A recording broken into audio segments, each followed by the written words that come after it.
Hola a todos. En esta ocasión vamos a estudiar el tema del acto ilícito o antijurídico. ¿Qué significa cada uno de estos elementos? Pues básicamente son sinónimos, tanto acto ilícito como antijurídico.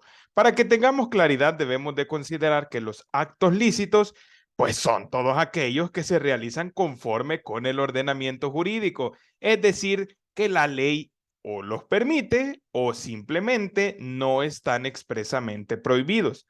Por el otro lado, los actos ilícitos o antijurídicos son todos aquellos que se realizan violentando el ordenamiento jurídico. Es decir, que vamos precisamente transgrediendo la norma jurídica. ¿Cuáles pueden ser entonces algunos ejemplos de actos ilícitos o antijurídicos? Pues básicamente es hacer lo que ya está prohibido, como por ejemplo dice un rótulo, se prohíbe botar basura en este lugar e irónicamente ese lugar está todo lleno de basura. Otro ejemplo sería no cumplir con lo ordenado, como por ejemplo sería entonces cuando se le pide a una persona retirarse de algún lugar en específico, sálgase, váyase, fuchi, fuera, y la persona no hace caso. Entonces no cumple con lo ordenado. O bien, abstenerse de realizar una conducta esperada. Si yo fui contratado para pintar una casa en un plazo determinado, pero no pinté la casa, entonces no hice la conducta esperada y por lo tanto es un acto ilícito o antijurídico porque va en contra de lo que se esperaba que realizara. ¿Eso es todo? Pues no, nuestro amigo Kelsen nos da algunos elementos muy importantes para considerar en nuestro estudio del acto ilícito. Y es que para él, el acto antijurídico es aquel que comete una persona a la que se le dirige una sanción. Significa entonces que este concepto está ampliamente vinculado, al igual que como lo vimos en el deber jurídico, que por cierto les dejo este video siempre en la esquina superior derecha y en la descripción por si no lo han visto todavía. Pero ¿qué problema vemos entonces en esta definición? Es que esto nos deja varios supuestos fuera, como por ejemplo cuando estamos frente a actos ilícitos que no tienen sanciones previstas específicamente, como por ejemplo en El Salvador no existe como tal la mala praxis veterinaria. Hay algunas sanciones, por supuesto, por cometer algunos daños a los animales, sí, pero la mala praxis como tal, que viene entonces de la profesión veterinaria mal empleada o utilizada, no tiene una sanción. ¿Significa que no es un acto ilícito? Pues según Kelsen no lo sería. Tenemos también otros elementos como la responsabilidad civil subsidiaria. ¿Qué significa esto? Esta ocurre cuando en materia penal una persona comete un delito a través de una persona jurídica de sustrato colectivo, como por ejemplo de una sociedad. Entonces, quien realizó el delito es quien paga penalmente y la responsabilidad civil de esta puede ser entonces cubierta de manera subsidiaria por la sociedad. Es decir, si el patrimonio de la persona que cometió el delito no alcanza, se le puede cobrar también a la sociedad. Y también tenemos temas como la responsabilidad indirecta, que es cuando un tercero responde por algo que una persona más realizó, así como por ejemplo cuando los padres de familia responden por algún acto ilícito que realizó un hijo menor de edad. Entonces, ¿para Kelsen cómo quedarían estos? Pues fuera. Por eso vemos que la concepción kelseniana no es suficiente, pero por lo menos nos da una idea de ver que obviamente los actos ilícitos se espera que puedan tener algún tipo de sanción o consecuencia jurídica.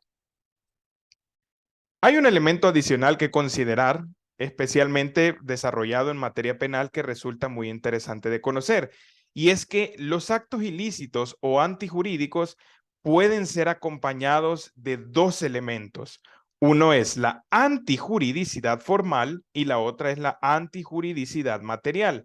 La primera es una mera transgresión a la norma jurídica, es decir, por el simple hecho de haberse realizado algo contrario a lo que establece la norma jurídica, se tiene ya por defecto que es ilícito o antijurídico. Sin embargo, si nos quedáramos solo con eso es como que un poco triste, ¿verdad? Porque podríamos incluso sancionar cosas que no lo merecen.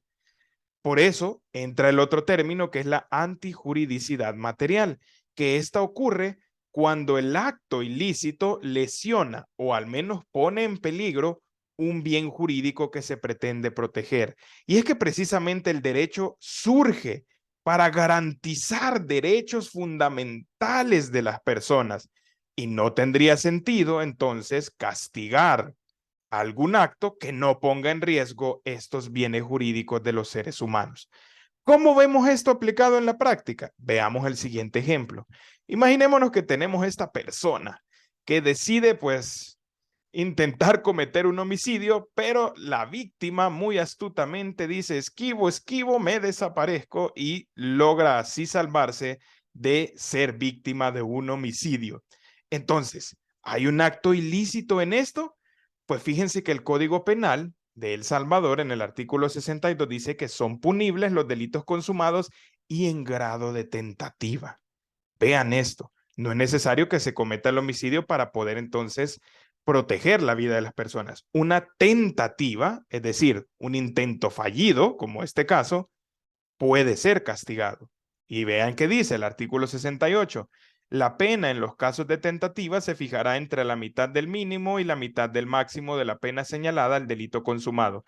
Y en el artículo 128 pues tenemos el delito de homicidio, que es el que matare a otro y que tendrá una pena de prisión. Entonces, en este caso, como lo hemos contado, ¿estamos frente a una tentativa de homicidio? Veamos qué ha utilizado esta persona para este acto. Vean, son dos dispositivos que sin duda pueden dañar la vida de las personas. Entonces, ¿es un acto que es formalmente antijurídico? Sí, transgrede la norma jurídica de no matar a una persona, ni siquiera intentarlo. ¿Es materialmente antijurídico? Pues sí, porque vean que en efecto se pone en peligro la vida de la persona, que es lo que la norma jurídica pretende proteger. Ahora, cambiemos un poquito el supuesto. Resulta que esta persona tiene la total intención de cometer el homicidio, pero el instrumento que utilizó era totalmente diferente. Y tenemos una pistolita de agua y una Nerf. Entonces con esto le hizo piu, piu, piu para poder cometer el homicidio y aún así la persona esquivó esas letales balas de espuma y de agua. Estamos en este caso frente a un escenario de antijuridicidad formal. Pues sí, porque tenemos un sujeto, obviamente no hablamos de Chuck Norris, sino que hablamos del ejemplo hipotético, tenía la intención de cometer el delito de homicidio. Lo que pasa es que el instrumento que utilizó no era capaz de generar un peligro real para la vida de la persona. Entonces, ¿es materialmente antijurídico ese acto? No. Por lo tanto, esto lo que nos lleva es que en realidad este tipo de cosas no deberían de ser punibles, es decir, no deberían de ser castigables, porque las normas tienen que perseguir un fin social que es la protección de los bienes jurídicos.